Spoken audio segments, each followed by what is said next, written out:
everybody, welcome back to WineXposed. I'm Larry, your host. Here's my buddy Patrick. We are here in November, the month of November. It's November 27th, 2 days after Thanksgiving.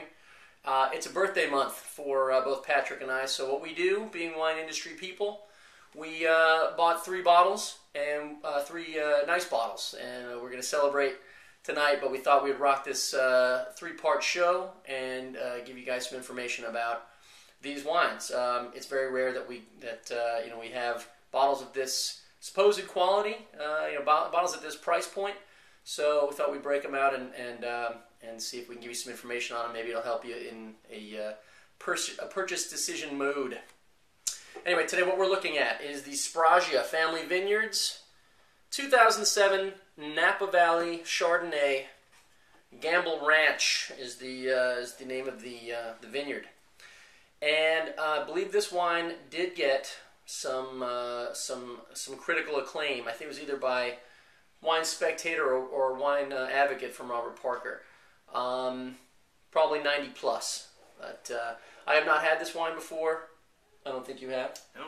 All right. So this is the first time for both of us here. We're checking this wine out. This is the first of 3 wines. This is Chardonnay. So if you're looking in the if you're browsing the videos by varietal, definitely want to check out the Chardonnay section to find this video again. Looking at the color on this wine, this is somewhere between amber and gold. It's probably closer to amber, but pretty obviously, and being that it's 07, it's kind of a darker color, but not off-putting. I've seen some wines that are definitely darker than this that I had to question whether or not it was going to be good, but I think this will be good. Yeah. This wine comes in at about $40 suggested retail. I think we picked this up for just under that, but yeah, about $40. What do you think about the nose, bud? Very aromatic. Right off the bat, you get a lot of that butter, that creamy, buttery note. Pretty viscous as well.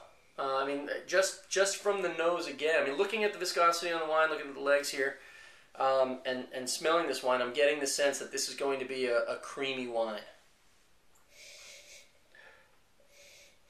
I'm definitely getting a lot of buttery aromas.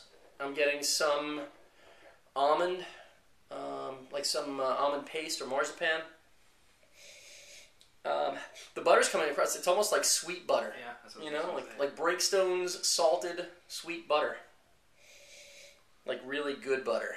It smells nice. Yeah, nice, definitely nice nose on this. Very, very expressive on the nose, without a doubt.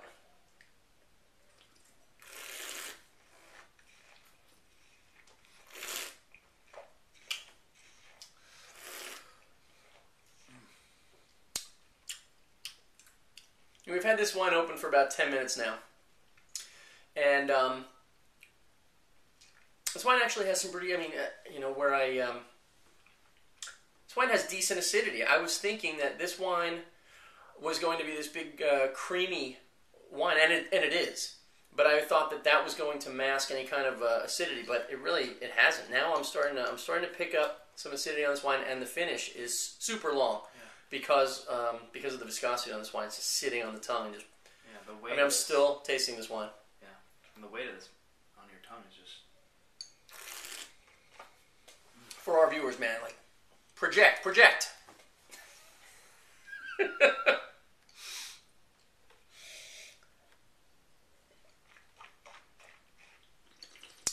This wine, I think would go very well with some cheeses. Probably something like a manchego. Something like a little bit sharp, or maybe even a chèvre, like a goat's cheese. This wine would also go particularly well with lobster because it's creamy, it's buttery, and what goes better with lobster than some nice butter? And I mean, I think this wine would go fantastic with a nice lobster dinner. That would be delicious. If you were to go to Orlando and go to the lobster feast, like unlimited lobster, and they just kept pouring this for you by the glass at no cost, that would be incredible. Wonderful. But that would never happen because this is like it's about $40 a bottle.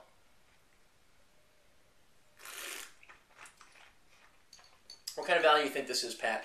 You think this is? I mean, if you were looking for wine for $40, and like a lot of our viewers probably are going out there looking to buy a wine as a gift, particularly around this time of year. Got the holidays coming up. You're going to go out and buy a bottle. Hey, I need something, $40. I know somebody that wants, that really likes California-style wine. I think this is a good call. Yeah, it's I mean, especially during the holidays, you like to take that step up for a little bit nicer wine, and I think this lives up to it. I mean, for 40 bones, it lives up solid. to $40. Very solid. So. If you like Rombauer, if you like, what other shards would you put this next to? You know, above Sonoma-Cutrer's, cake breads. Yep. What about Mer Soleil? I think this is probably like a Mer Soleil contender. Yeah. Would you rate this wine above 90 points? If all of a sudden you woke up tomorrow and you were in Robert Parker's body, would you give this a 90-point score? I think I would give it 90 plus points. It's a very solid bottle. It's you know, for a California Chard, it's you know, maybe a little more balanced would be nice, but it's definitely better than a lot of the California Chards I've had out there. Yeah. And this is very obvious. I mean, you have a glass of this. It's almost like, you know, we know what this is. I mean, you know, we paid for it, you know, so we know what the bottle price is. But if you were to say you're going to go to a wedding and they got an open bar and you ask for a glass of Chardonnay, if they were to serve you this, you'd be like, man, that is some serious quality. I mean, this is quality you can taste. Feel it in the mouth. You could definitely feel it. So, yeah, that's why I think this is a good value. I don't think I've had a $20 Chardonnay that drinks like this. So this is definitely a unique bottle. And that's what happens when you get it up into this price range, hopefully. So this is definitely not a disappointing one. I would definitely concur with you, Pat. I'd say that this drinks like a 90-plus point Chardonnay, Napa Chardonnay. So, good? Good. All right. For WineXposed, I'm Larry. It's my buddy Pat joining us, and we will see you in just a few minutes when we open up our second wine. Cheers.